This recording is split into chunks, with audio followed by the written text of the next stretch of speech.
મિત્રો તમને જે વિડીયોની અંદર એક ભિક્ષુક મહિલાને થપ્પડ મારતી જે મહિલા દેખાઈ રહી છે તે હકીકતમાં પોલીસ કર્મચારી નથી, પરંતુ ભિક્ષુક ગૃહની કર્મચારી છે। પરંતુ અમુક લોકો દ્વારા પોલીસને ખોટી રીતે બદનામ કરવા માટે થઈને આ વિડીયોને પોલીસ કર્મી આ ભિક્ષુકને મારે છે એમ કરીને વાયરલ કરવામાં આવ્યો છે, જે તદ્દન ખોટું છે।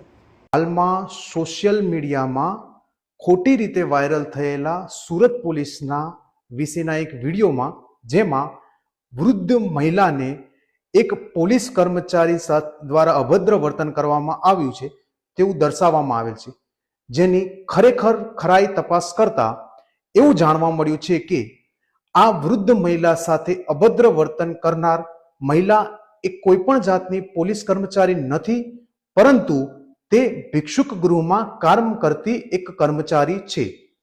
જેથી મારી સુરત શહેર પોલીસ વતી સૌને એક નમ્ર વિનંતી છે કે સોશિયલ મીડિયાના આ ઝડપી યુગમાં એટલા પણ ઝડપી ના બનીએ અને કોઈ પણ માહિતીની ખરાઈ કર્યા વિના કોઈ પણને ફોરવર્ડ ના કરીએ।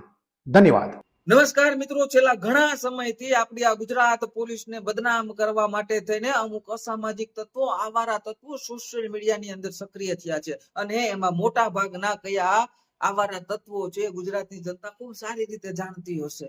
ગુજરાત પોલીસને વારંવાર બદનામ કરવાનો એક પણ મોકો આ લોકો છોડતા નથી। આ જે ઘટના સુરતની અંદર જે બની હતી એ ઘટનામાં ગુજરાત પોલીસને બદનામ જે રીતે આ લોકોએ કરી છે તો એ તદ્દન ખોટી વાત છે। જે સુરતમાં ઘટના બની હતી કે તેમાં એક વૃદ્ધ ભિક્ષુક મહિલા છે, તેને એક મહિલા કર્મચારી થપ્પડ મારતી નજરે પડે છે, તેની સાથે અભદ્ર વર્તન કર્યું હોય તેવો વિડીયો સોશિયલ મીડિયાની અંદર ગુજરાત પોલીસના નામે ખૂબ જોરથી વાયરલ કરવામાં આવ્યો, અને એમાં કહેવામાં આવ્યું કે જો ગુજરાત પોલીસ કઈ રીતે તાનાશાહી કરી રહી છે, કઈ રીતે આ ગુજરાત પોલીસની મહિલા કર્મચારી આ વૃદ્ધ મહિલાને લાફો મારી રહી છે, તેની સાથે અભદ્ર વર્તન કરી રહી છે।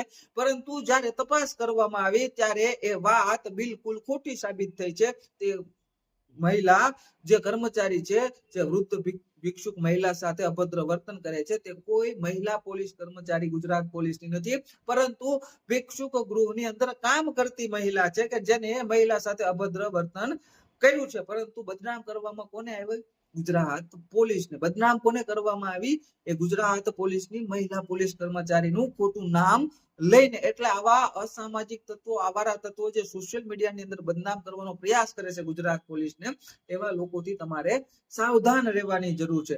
કારણ કે જે રીતે આ વૃદ્ધ ભિક્ષુક મહિલા છે તેવી જ રીતે અન્ય પણ જેટલા પણ ભિક્ષુકો હોય છે તેમને સિટીમાંથી જે ભિક્ષુક ગૃહ હોય છે તેમાં લઈ જવામાં આવે છે, અને તેમના માટે પોલીસની મદદ પણ અમુક જગ્યાએ લેવામાં આવે છે। બસ આ ઘટના એ જ છે, પરંતુ એ ભૂલ જે છે એ જે ભિક્ષુક ગૃહની મહિલા કર્મચારી છે તેની છે, નહીં કે ગુજરાત પોલીસની। પરંતુ ગુજરાત પોલીસને બદનામ કરવા માટે તેને આવારા તત્વો કોઈ પણ હદ સુધી જઈ શકે છે।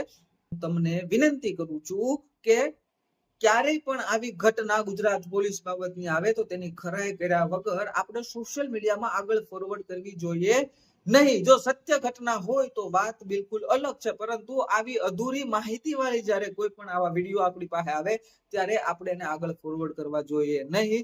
એ આપણી પણ જવાબદારી આ ગુજરાતની જનતાની બને છે, કારણ કે ગુજરાત પોલીસ એ આપણી પોલીસ છે।